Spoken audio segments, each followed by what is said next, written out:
Okay, so welcome to this great workshop, Developing a Shared SDG Action Plan Through Collective Impact. We're very lucky to have Sylvia Cheuy from the Tamarack Institute today to walk us through her work, her expertise, and kind of applying it to our SDG localization work. My name is John Beal. I'm the manager for SDSN Canada. I'm joined by my colleagues and partner at the Tamarack Institute, Laura Schnurr, in the Community of Practice, as well as my colleagues at SDSN Canada, Marenike and Jacqueline.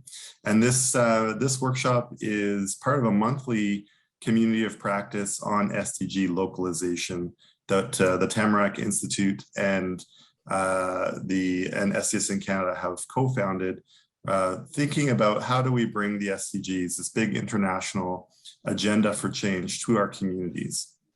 And so we've been organizing various workshops on community engagement, data and indicators, developing academic partnerships, to name a few, and we continue to develop these monthly convening opportunities. Most of them are for the community only, but every once in a while we do a public session such as this one. So we encourage you all, we'll put the link in the chat, encourage you to check out joining the community if that's of interest, if you haven't already. So moving into our conversations today, we'd like to begin by acknowledging that we're meeting on unceded Indigenous lands. SDSN Canada and Tamarack's offices are on the traditional territory of the Attawandaron, Anishinaabe, and Haudenosaunee peoples. Kitchener-Waterloo is situated on the Haldimand Tract, the land promised to the Six Nations that includes 10 kilometers on each side of the Grand River. And as settlers, we are grateful for the opportunity to meet, and we thank all the generations of Indigenous peoples who have taken care of this land. And given that we're on a Zoom call, we encourage each of you to look at the traditional lands on which you are based, and you can see the link there, nativeland.ca. It's a little hard to see, but if you click on that link, you'll be able to kind of see a really fantastic map of the different treaty areas in Canada. So today's agenda is pretty straightforward. We'll have this brief welcome, followed by a presentation by Sylvia Cheuy from the Tamarack Institute, with opportunity for Q&A. And then we'll just kind of have some short closing and next steps with some upcoming events and other things of interest that we think we'd like to share with everyone here. So just as a check-in, given the number of people, or it's kind of north of 50 on the call here, we'd like you to just take a moment, introduce yourself in the chat box, your name, your affiliation or organization, where you're calling from. I see a few people are already doing that, so well done to those. And for others, I'd encourage you to just share a little bit about yourself so that others on the call can get a sense of who's here. With that, I guess I wanted to introduce Sylvia and maybe just briefly a little bit about the collective impact work that she's going to share about. We've talked a lot in this community about developing local SDG action plans. So that takes many different forms: voluntary local reviews, or SDG aligned community plans, or a number of other kind of iterations of that. And we've talked also a little bit about kind of how do we engage the community in like a whole of community approach? How do we make these plans really kind of sing for what the community would like to see, the vision over the years to come, and not just a city plan, for example, but like an all of community plan. So I think that it's going to be really interesting to hear from Sylvia on kind of using this collective impact approach to engage residents, to engage different parts of the community in coming together to create this collective impact. And Sylvia is the Tamarack Institute's consulting director for collective impact.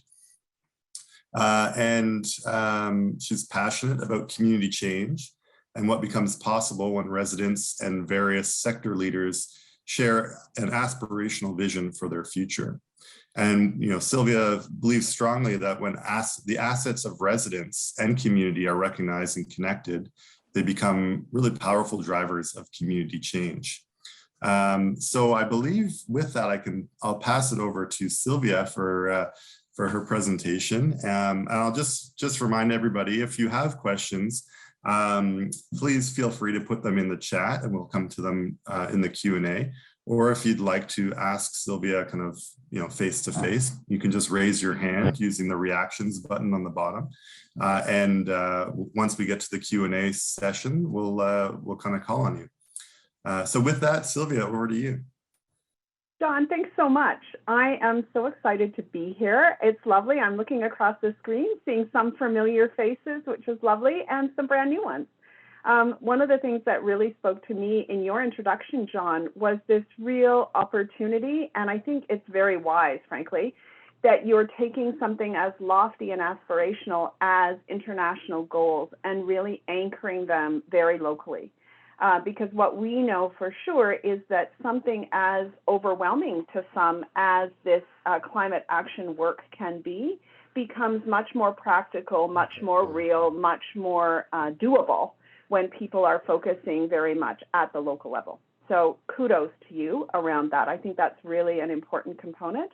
The second part I'm going to say before I launch into the framework is what you need to do is know that this is a way of organizing to advance your work, right? It's important that you all know it and think about it in the design, but really the work of the SDGs with your local community needs to stay in the forefront, right? This is just a suggestion and an approach to how you think about designing and implementing that. Does that make sense? All right, so without any further ado, please cross your fingers and hope with me that I am going to be able to successfully do this and make everything look the way it's supposed to, except it would be lovely, wouldn't it, if we started right at the beginning. Hold on a sec. I'm going to flip through this way because it's easier to do this with my lovely internet than trying to go all the way to the back. Okay, so I've got 4 goals in this webinar. I want to introduce you to the collective impact framework for those of you who are newer to it. Really want to talk to you about disruption and what we are learning about those shifts in thinking that a disruptive time can bring about and how you can use that to shift your own thinking about how you implement work using this framework. I'll share one concrete example of what this looks like, and then really have you all join me in asking questions or sharing ideas and thoughts about how you adapt this framework to advance your agenda. So I know lots of people have been familiar with collective impact as an approach, but just to get a sense of where you all are at, because that'll help me, there are 4 options, and we're going to launch a poll in just a moment. If you are here learning about this framework for the first time, that's just learning. Obviously developing, you've got some theoretical understanding, but you haven't really thought about how you would put it into action. You might have a really well-developed set of experiences around using this framework to advance your goals, and or you could be quite experienced with this and in a point of renewal around this approach. So just curious, where are people at in your knowledge?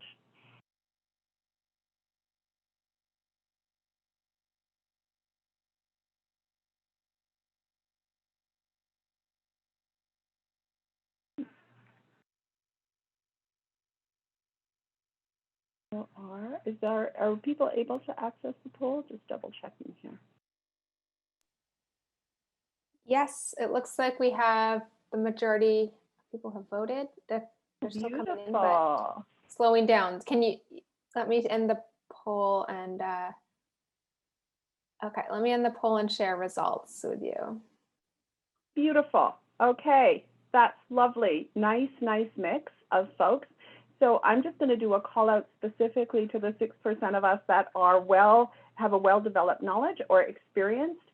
I'd love and welcome you to share your own insights, your own learnings, and some of the stumbles even that you've seen as you've been working with the framework. Because I think what I've come to know is while it is a framework, it's also what I like to think about as an evolving field of practice. So we've just celebrated the 10-year anniversary of the launch of the approach. And through those 10 years, folks have been experimenting a lot and learned a lot about how it has shifted, how it has changed. Okay, so let's go. Let's go through the fundamentals. For you that are newer to this approach, what collective impact is a disciplined form of multi-sector collaboration. And I think the multi-sector is the piece that's really important to pay attention to, okay? It isn't just alignment of, say, folks in the environmental space, but it's really thinking more broadly about ordinary people and other sectors and their role and contribution. It is a proven framework, so we know that, and that's important as well. So we know it works. And lastly, the most effective collective impact initiatives are ones that move beyond thinking solely about a program and are really thinking about using it as an approach to advance change in systems as well. And we'll talk a little bit more about that. As I talked about earlier, this being an evolving field of practice, to mark the 10th anniversary, the original authors of the Collective Impact Framework paper, along with others, have actually upgraded the definition of collective impact to what you see on the screen there. So it's more increasingly recognizing collective impact as a network of different organizations and community members. They've also explicitly acknowledged that advancing equity is at the core North Star. While we may be doing this in a certain sphere or around a certain issue area, really putting equity at the center of thinking about our design is critical. And it's really also about learning together and integrating actions across organizations, not creating a new organization in and of itself. And we'll talk more about that as well. And you'll see, again, as we've said, a focus on systems. When we at Tamarack think about collaboration, there's nothing wrong with any type of collaboration, but one of the stumbling blocks often in bringing groups together on a shared project is that I think of collaboration more as information exchange, where you're maybe thinking about collaboration using the same word, but really talking about a full-on integration between two organizations. So it's really critical, I think, to actually spend time when you bring partners together around a shared effort to actually spend time distinguishing between and amongst each other what kind of level of comfort around shared work we currently have and what ideally we are committing to. You'll see the red box on the far right of the screen.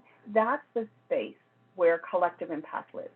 So it is an intentional effort to move way beyond just information exchange to actually taking action together. And it is acknowledged to be action that we are committed to over the long term. Whether or not that results in integration of service is optional. The other important thing to really notice here is that the level of trust required for this to work really well is higher, obviously, than other on the far left of the continuum. And that's one of the paradoxes, I think. So while it is lofty, while it focuses on comprehensive long-term plans, it's also very much relational work and rooted in trust. So one of the things when the initial framework was released that doesn't necessarily get as much attention as the 5 core conditions of collective impact were a series of preconditions that were named. But it's useful to think about them because they actually, we have found, are good readiness assessment indicators. Well, where is your community at? Where, what kind of groundwork might you need to do before you actually mobilize people to work together on a shared action plan? So do you have the support and connection of influential champions? So these are people who are credible in their own sphere, sector, and have respect of folks, and they're actually committed to offering leadership here, helping to advance the plan, helping to promote the plan, helping to engage the folks in their networks to contributing to the plan. Those people are essential. Second is urgency of the issue. Where is this at? This important work of climate change, climate transition, with key audiences in your community. What do ordinary people think? What do kids think? What do your municipal leaders think? How does this fit with the concerns around economic development or other issues?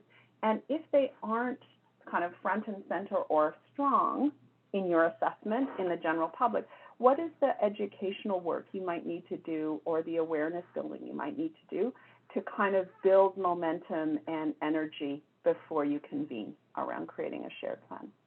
Adequate resources is the third, and I think the thing that I really want to emphasize here, because people naturally, when they see the word resources, go to money, it's more than money. It's of those influential champions and others, who's going to roll up their sleeves and commit resources, be that people time, be that their own volunteer time, be that in-kind support, you know, data, reports, meeting space, anything like that. Because everyone who makes a contribution to this work, even at the foundation building, is actually putting a stake in the ground around a degree of ownership to the work going forward. And lastly, history of collaboration is an important assessment as well. Different communities have different stories about working together or working with certain partners or other partners. And just knowing that and being sensitive to that can be really important around how you unfold the opportunity in your community. Here are the 5 conditions of collective impact. A couple of things to say. You don't get to cherry pick, right? You need all 5, because they actually are what creates a really stable container to advance the plan that you're hoping to co-create with others. That would be number 1. I think if you look at them one at a time, the common agenda is that aspirational vision, and if you'll remember from the new definition, really anchors in a commitment around equity. But beyond an actual vision, which many of us in organizations might be familiar with, it includes 2 other really important components. One is those shared influential champions, community leaders, are actually publicly acknowledging that they are committed to working together to advance this plan, and they understand that this isn't a quick one-off, but this is a long-term commitment that they and or their organizations are making to this shared work. The second critical component of the common agenda, beyond that an aspiration, is they not only unveil the aspiration, but they actually unveil the skeleton of a plan. So they've done enough consultation and engagement with others to say, we are committed to advancing this aspiration, and the way we as a shared group of leaders are going to do that is we're going to focus on these 4 priorities, or we're going to champion these areas of work, okay? So people not only see the faces behind the plan, they know the North Star, and they know the tangible areas of focus that this collaborative effort is going to contribute to the work. Shared measurement is one of the things that I think distinguishes collective impact from other forms of collaboration, in that this is where some of that discipline stuff comes in. And it's useful in 2 ways. At the startup, because even at the local level, taking work on climate transitions can be huge, right? The scope could be incredible. And so shared data and measurement can really help inform areas where it might make sense for your collaborative table to put its energy and attention, right? So if we know that there are certain neighborhoods in our community that are particularly vulnerable based on data, that might make a case where initially some of the work we do is limited or piloted in those specific communities, which helps you scope the broad work that you could be doing into some legitimate starting places that aren't overwhelming. And then the second piece is it's about accountability. So this work, you are experimenting, right? You're trying to create approaches and strategies that people may not necessarily have done before. And if you are not committed to using data points connected to your common agenda to track your progress over time, then you'll lose momentum and you'll lose an important way to continue to build credibility. Mutually reinforcing activities, the third, is again that reminder that you're a network, not an organization. So part of it is we know that there's all kinds of work happening in most communities around climate transition, but rarely can all those different groups see and understand the contributions they're making relative to what others are. So part of the work and value and impact of collective impact is helping those system actors to see how they're part of a broader ecosystem. So they can be more strategic about aligning their efforts or identifying where there's a critical gap that a shared action might be able to address. Continuous communication is really a couple of things. First, it's the reminder that we need to create a shared language that's accessible to ordinary people about this work. So when I say collaboration and you say collaboration, do we mean the same thing, for example? It also is about reminding the key leaders of this initiative that they have to be thinking not only about their contribution, but how are they translating what you are creating together back to their own spheres of influence, their own organizations. So we're bringing along folks with us. It's not this elite small group of people who are feeling like this is theirs.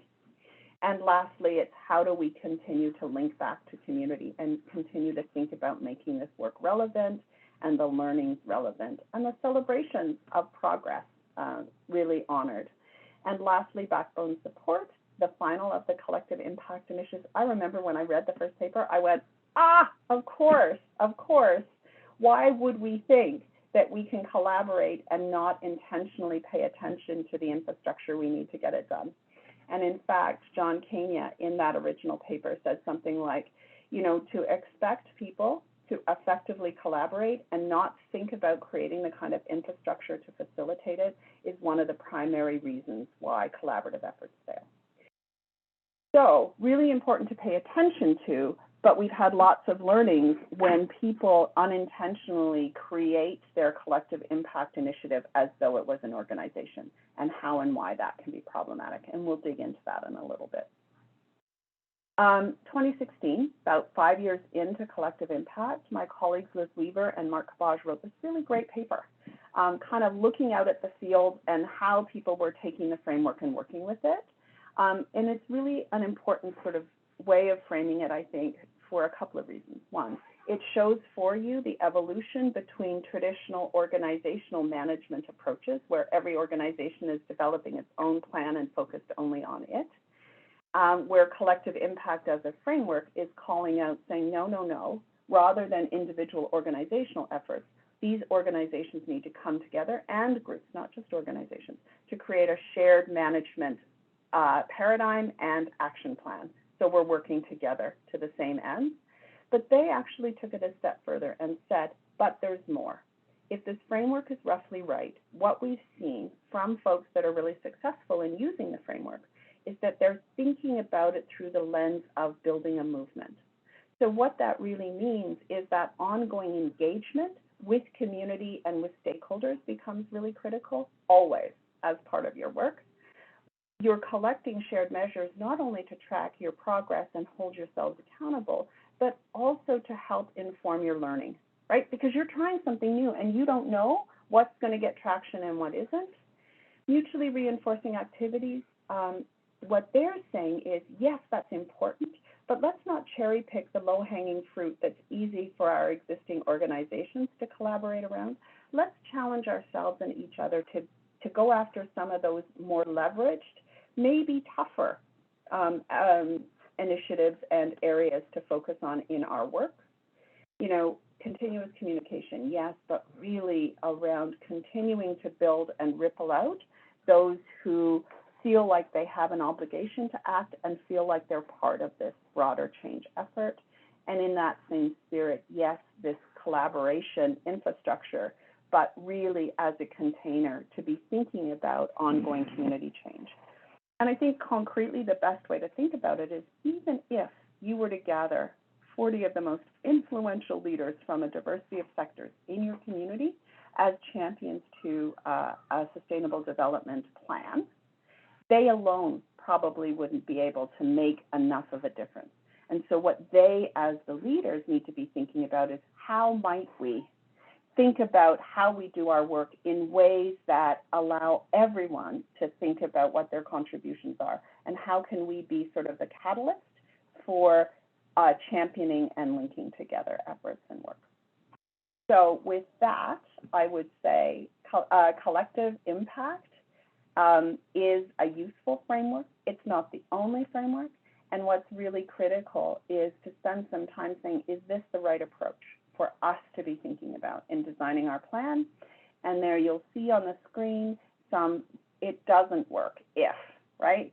You're really focused on solving a simple problem. You're aiming to create a new system or organization that's going to trump everybody else in terms of how the work gets done, and really is short-term focused, right? This is longer term, this is tough, but it's effective.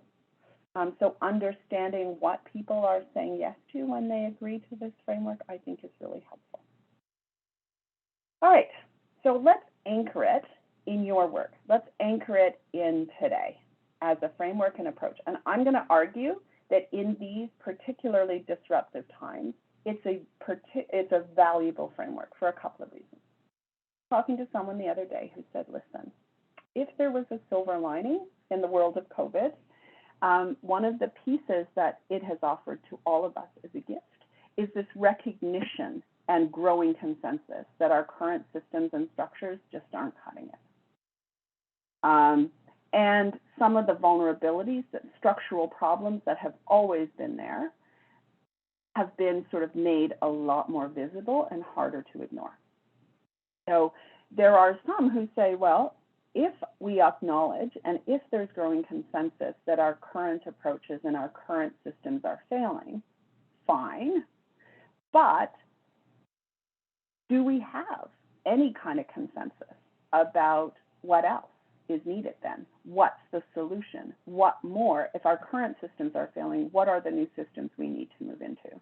And I think a few years ago, Meg Wheatley did a fantastic job in that paper linked at the bottom of talking about, while our current systems are failing, to envision a new system or new alternatives, and or to experiment with them, because frankly, we don't even know what else is needed, right? We need folks like yourselves who she calls paradigm pioneers, which I love. So your work and the framework of collective impact gives you a roadmap for thinking about how can you be the pioneers of new approaches that are going to augment, that are going to create new pathways for the existing systems that folks are acknowledging now might be failing, right? Because if someone doesn't do that trailblazing, if someone doesn't do some prototyping and experimenting, how are we even going to know, right? And that you can, this is the other important piece, really accelerate your impact as paradigm pioneers, because it's a hard place to be, because you're trying to conceptualize something new, using old language, having to go back and translate to people who are kind of rooted in the old way, some of the insights you're getting about what might be the new way. You do much better in holding that tough role when you're linked together with others who are doing similar work. Not only does it help you keep your sanity and affirm that you're not going crazy and that you are doing important work, but you actually can accelerate each other's thinking, because in different communities, you may be getting clearer on different pieces of the puzzle, right? And you get stronger when you compare your pieces and imagine how they might fit together. Does that make sense? So, love it. Once you've got some proven ideas, then the opportunity is for you to think about, how do you bridge back to that older system? And that's important for a couple of ways. That's how you shift and create that movement to move towards more effective solutions, number one. But number two, let's never forget that the lion's share of resources for this work are embedded in our existing organizations and our existing systems. So if you don't find ways to infuse your innovative ideas into that existing system, it's going to be awfully hard for you to have them be sustainable, because you've got to leverage those resources that are tied up in new approaches. And I just love this notion from Buckminster Fuller. Your work is not to solely be critical of those existing systems and why they're limited and why they're failing, because that, it's more about how do you create a new model or new approaches that are so attractive that people start moving towards them, and you are the attractor, and over time the old ways become obsolete. Interesting way to think about it, but I like it. I like how that kind of frames itself out. So for me, as a framework, I think collective impact is really useful in times like this when that's the challenge before you. For, I think, I've zeroed in on 3 reasons that I want to unpack. The first is it creates a new paradigm for co-generating new solutions, that new system thing that we're talking about. It really, and I think you guys have nailed it in your focus on local community, really leverages the uniqueness of place.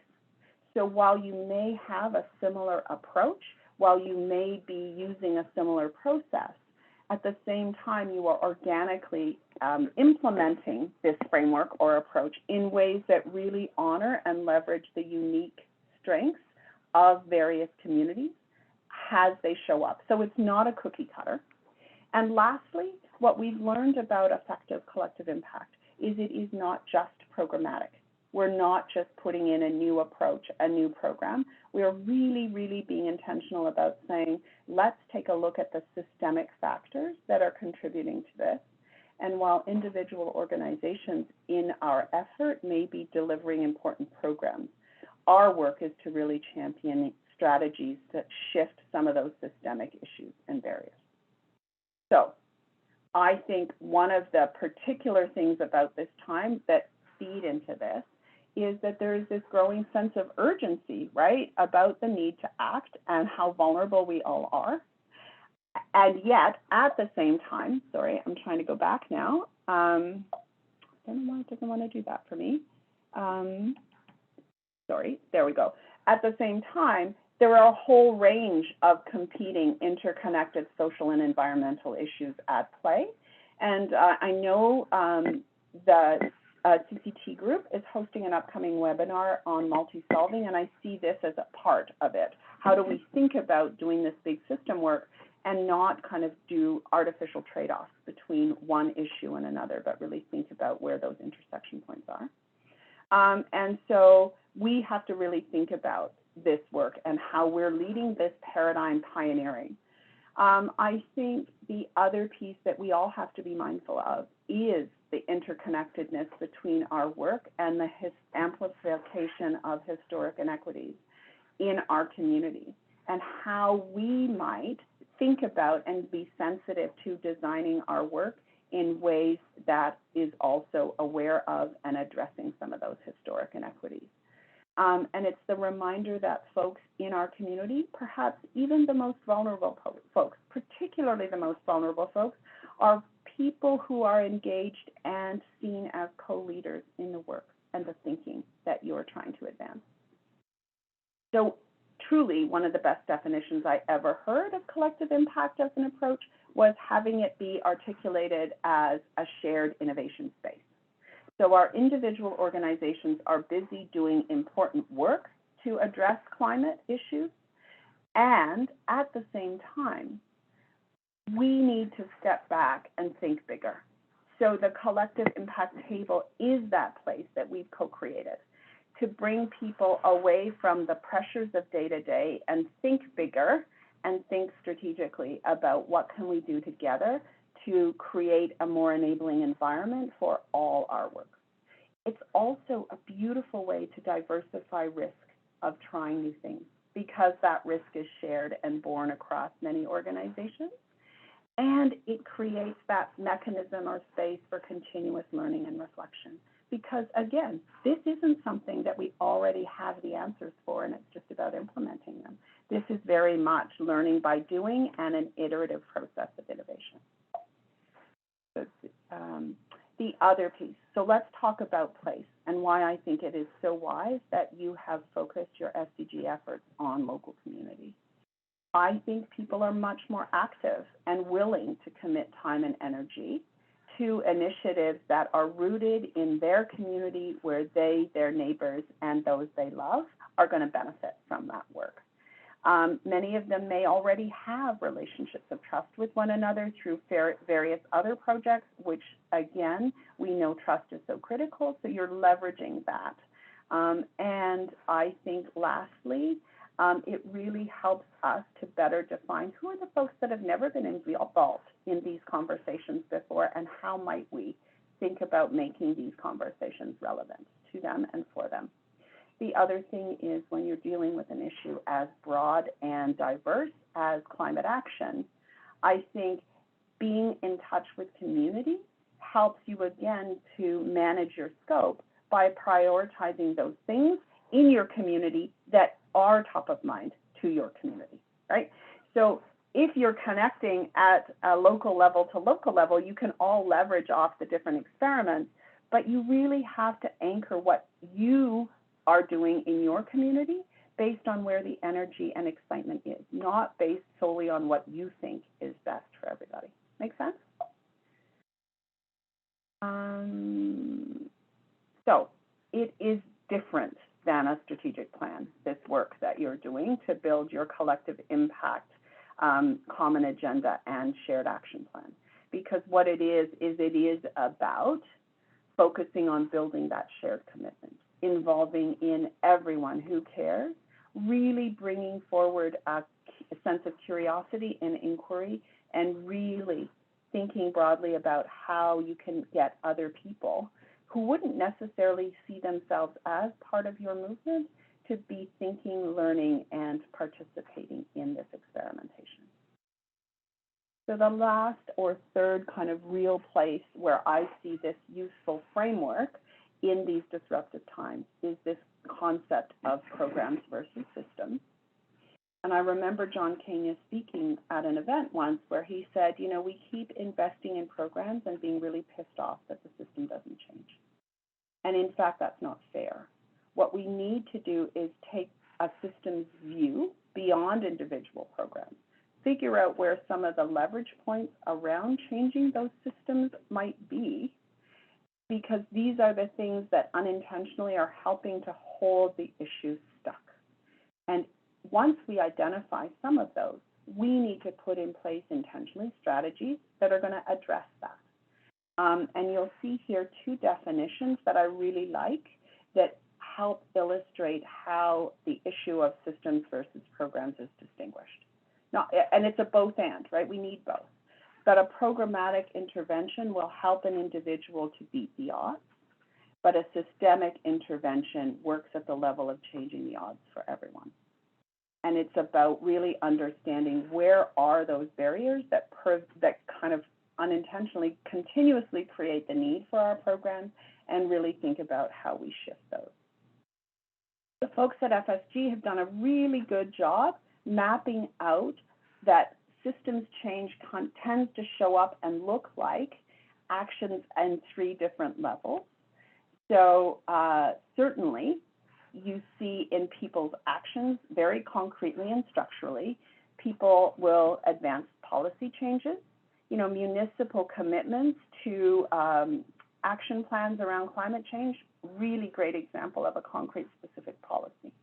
Practices, you know, the extent to which climate mitigation practices are embedded in healthcare, in, you know, municipalities, in businesses, all of that. Those are very, very important and valuable ways to advance the agenda.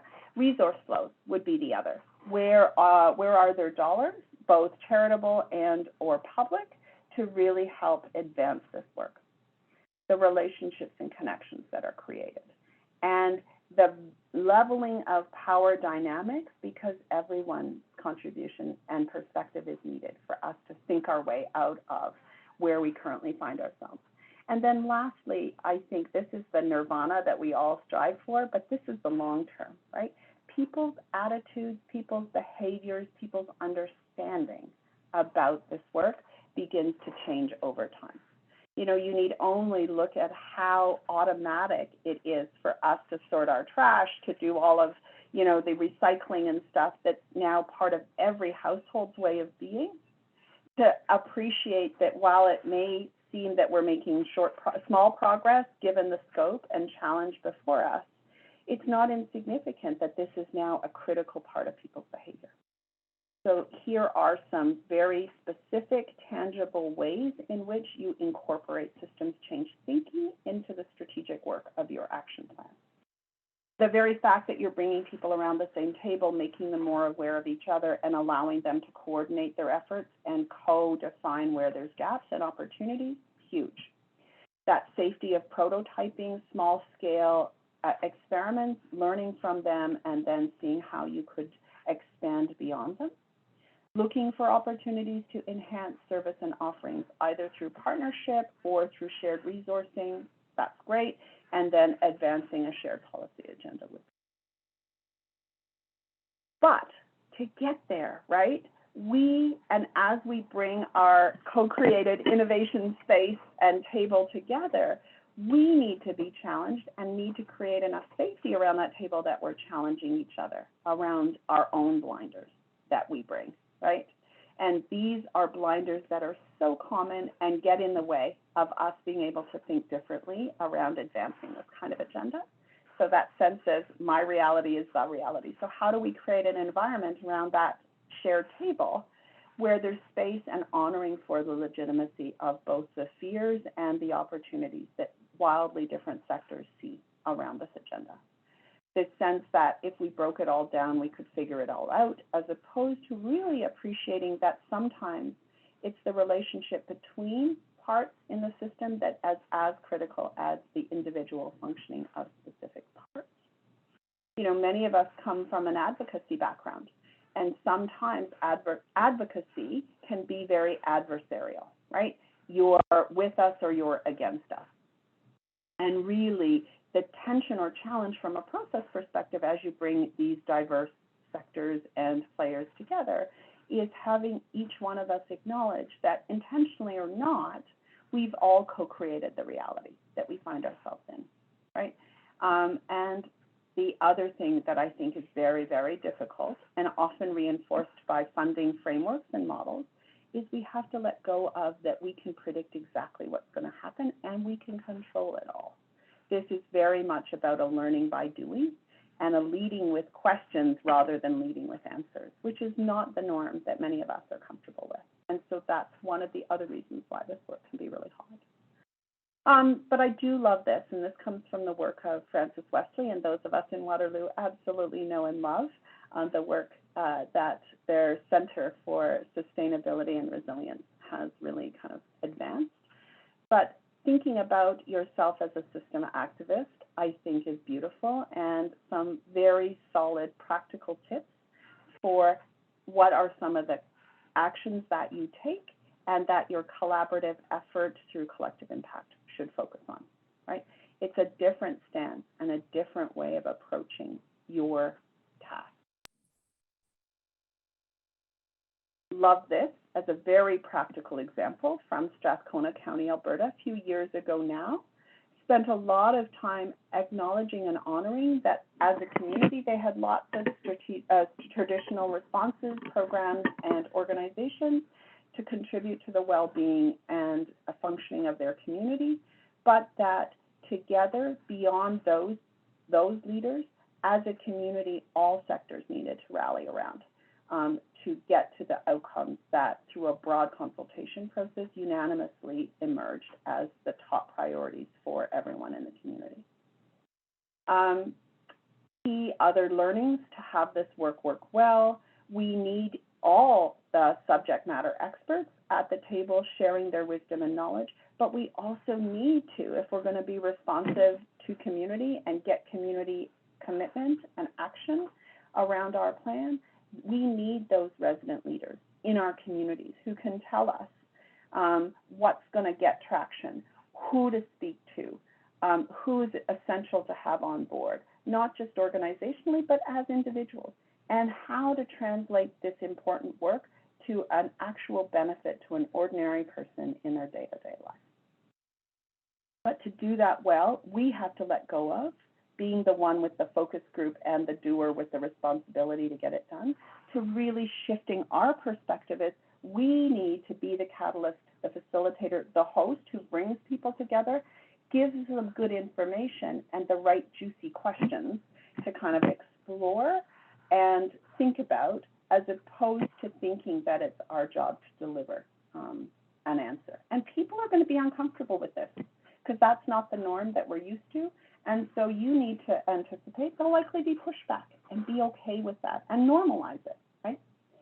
And it is that shift from the way many of our organizations have traditionally focused, because we are not driving a predetermined solution. We are going out and we are listening to community, and we are being willing to surrender what we think needs to happen and pay attention to where that energy and commitment is starting to emerge and where those opportunities are, and being okay with saying, we're not going to do it all, but we're going to start here. And we need to push back around community itself, right? Who often see themselves as a recipient of service or a taxpayer or a focus group participant, as opposed to someone who is being engaged as part of a broader movement to advance change. Really different, really hard. In part, I was reading a great paper a while ago where the guy was a retiring city manager. And one of the things that he talked about is that when municipalities embrace the concept of exemplary customer service, which sounds amazing and is amazing, but they inherited, like they sort of adapted it from the for-profit sort of business sector, one of the unintended consequences is that it actually reinforced for individuals in community that they deserved service from the municipality, and there was no complementary responsibility or role to contribute if they also wanted to have the benefit of keeping tax rates low. But I honestly believe that ordinary people and mobilizing ordinary people is the single greatest untapped resource that we have for this kind of work. And McKinsey & Company, really well respected international consulting firm, found the same thing. Given a choice between revitalizing a region by handing them $50 million or handing them $2 million alongside the commitment of 20 well-respected community leaders, historically, time and again, it's the 2 million and 20 that are the ones that are capable of generating the biggest impact, which I think is really fun, right? Because often if we go and we ask groups, what do you need? They say, we need money. Well, yeah, you do, but more than money, right? The other, I think, really important learning from folks that have been part of successful collective impact initiatives is this other piece around the voice of community and bringing it together with organizations, and how we need to kind of link in individual stories, but use those individual stories to help us identify emerging patterns and themes. So I'm going to go really quickly through this example because I want to make sure we've got some time for questions. This I love, from Erie, Pennsylvania, really focused on poverty reduction, but still running today, started in the early 2000s. What I love is it was led by the mayor of Erie, Pennsylvania, and his regional counterpart. They were seeing that their poverty rate was the highest in the province or state. They went out, consulted lots of different folks, came back. Here's what they said when they announced this. Not a social service program, not a social service agency. They framed their work as a countywide civic movement, which I think is really smart because it gets at that, shared responsibility. They very quickly zeroed in on 3 priority areas that they were going to champion, and then built out action teams with experts and ordinary people around each of those pillars. If we were all part of the Early Childhood Readiness and Success Action Team, we would very quickly come together. There was not a lot of argument that we come from different sectors about really critical milestones to help us feel like young people were on a path to success. The debate, though, starts because there's lots of possible pathways we could take to advance that in our community. So our folks at Public Health are saying teen pregnancy is at an all-time high in our community, and that is a real obstacle to completing high school. We should put our energy there. But then the guy from Youth Juvenile Justice says, no way, really, truly, kids involved with juvenile justice system 6 times less likely to finish high school. If high school completion is a key milestone, we need to put our energy there. Then there was the case for 3rd grade reading. Ultimately, that's the one they picked. Why? Because when they told this story, they'd gone back through the debates again and again at their working group. And one guy came in from having been away at a conference and learned that the corporate prison system in the US uses third grade reading scores as the most reliable predictor of how many prison spaces they needed to have ready 10 years into the future. And that so incensed people, the debate stopped. So I think the learning for us is there's lots of legitimate pathways, but if you pay attention, the place where the energy and passion is as important as the starting place as the facts.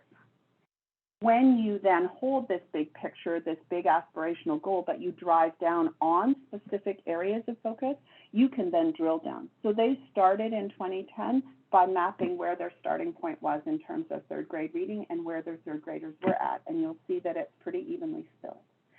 They used then a diversity of strategies, including engaging education system, but engaging libraries, engaging volunteer seniors groups, and all sorts of things in a whole aligned set of actions. And in 3 years, they had shifted their metrics around third grade reading success dramatically. And having those short-term wins on that longer-term journey are critical for building momentum, for building credibility, and showing power and possibility. So all that to say, you have to be thinking both of the design and the process as well as the focus, and thinking about creating that shared innovation space. And while this framework is beautiful and gives you some good bones, it doesn't help you step aside the messiness of taking the framework, applying it to your issue in your place. So there you go. A few minutes for questions. I know we're coming up quick, but let me end there and stop sharing. What are we hearing in the chat box? John, any questions, any comments that you're seeing? Thank you, Sylvia. That was fantastic. Very inspiring. No questions in the chat box. Most of the chat related to sharing some resources and the introductions at the beginning, but I'd like to invite anyone who does have a question, if they want to put it in the chat box, or you feel free to raise your hand and you can ask it live to Sylvia. Jacqueline's got her hand up. Maybe? I think she was applauding, but yeah. Oh, applauding. Okay. Don't want to put you on the spot then. And I mean, while people are thinking, we only have a few moments left, but there's so much to unpack with what you said. And it's one thing that resonated with me in particular is, you know, SDSN Canada, we're a network. We have a secretariat, but we're trying to kind of work with, in partnership with, you know, members across the country, universities and colleges. And of kind of the SDG landscape more generally in Canada, thinking about collective governance.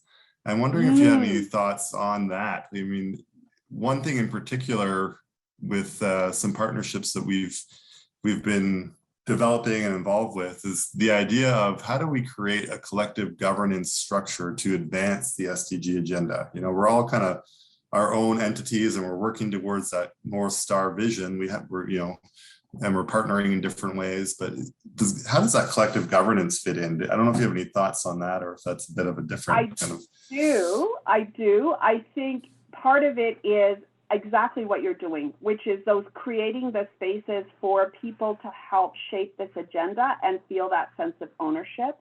You know, getting funding for these kinds of learning networks is essential, but sometimes some really successful collective impact initiatives get anchor partners who pledge a certain, I don't know, $5,000 a year or whatever into that core, or they contribute staff resourcing, that kind of stuff. But if you're working at the national level, I think you're playing more of a catalyst role for those local efforts. And you have a perspective that I think you need to leverage both in terms of lifting up, profiling, and connecting the local promising solutions, so really a learning piece, but also helping the system or the ecosystem of players see themselves and each other, right? So who's mapping that out? Who knows how to connect who and whom? That doesn't really speak to the governance pieces, but getting clarity of your role at the national level and what you can offer and what's needed. So you are augmenting but not duplicating the work that's happening at the local level. You know, looking for shared direction, shared leadership, memorandums of understanding, all of that kind of stuff. Great, thank you. It does look like Jacqueline does have a question now. Jacqueline, we just have about a minute, so if you don't mind to kind of keep it concise, but go ahead. Yeah, my question was about, earlier you mentioned that a lot of us might come from a background of advocacy and kind of being an adversary in certain situations. And you said that, this method is more so leading with questions instead of the answers. And I was just wondering if there are any other, approaches that are specifically like coming from that perspective and moving into this framework that you would suggest or recommend as very important to consider. I think you do have a wealth of knowledge. So I think part of it is, how do you discern what's the right question for now that people need to ponder, and what's enough information that ideally is local, right? If that's the area you're working in, to allow them to be part of experiencing the issue or the challenge, and staying open as you do that, that you have this mindset about what this is, but you're going to be surprised when you talk to ordinary Joe Q public from a low-income neighborhood, and they go like, I have no problem with, efforts around climate mitigation, but how is that helping me when I can't find a job, right? Like, that's the kind of stuff you're going to get, right? And so how do you, what do you do with that, right? How do you then challenge your way of thinking about how things need to happen with empathy for the other, right? Because we can make the other the enemy. And Alan Mansky talks about advocating with empathy, right? The municipal politician. How do we really understand the pressures as well as the opportunities that position holds, and not just be chastising them for what they haven't done, but really walk in their shoes and understand what their contribution can be, but also be sensitive to some of the limitations and helping them solve those problems. Because if they don't get reelected, that's not very helpful, right? So does that help? Thank you.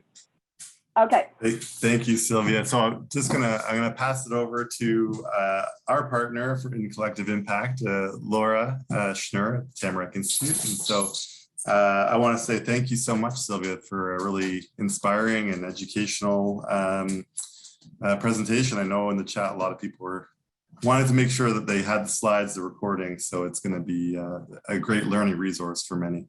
So thank you very much, and over to you, Laura. Thank you. Recognizing we're just coming up to the hour, but thank you, Sylvia. I see huge potential for Collective Impact to advance the SDGs locally. The SDGs as a framework, covers so many topics: poverty, food security, education, climate, energy, and so on. And will only really be effective at advancing this broad and ambitious agenda if we do so through a whole community approach that engages everyone. So we speak a lot about collaboration and partnerships. It's goal 17, but we do struggle on how do we really deepen our level of collaboration and move beyond our organizational goals and mindset. So I love Collective Impact for that reason. So we'll be following up in the next couple of days with slides and recordings. We'll also be sharing a coaching opportunity. So if you enjoyed the presentation today and feel like you want to explore Collective Impact for the SDGs locally, there's an opportunity to do so. So normally Sylvia does a lot of fee-based consulting, but we have a budget through this work to offer this to community members. So we'll be following up more on that. And you can also let me know directly if you're interested by email as well. And as for next month, we're going to be going deeper on this topic. So we'll be looking at how do we apply collective impact model to the Sustainable Development Goals, and really creating more of an opportunity for you to connect with one another as peers and talk through opportunities in your communities for collaborative efforts to implementing the SDGs. We'll then take a break in July and coming back in August with our regular sessions. And finally, if you're joining today, but you're not yet part of the community of practice, but would like to join to be on the future calendar invites, I just put the link in the chat to join the COP. So it's open to everyone, and then you'll get the invites. Thanks for being here today, and we'll see you next month.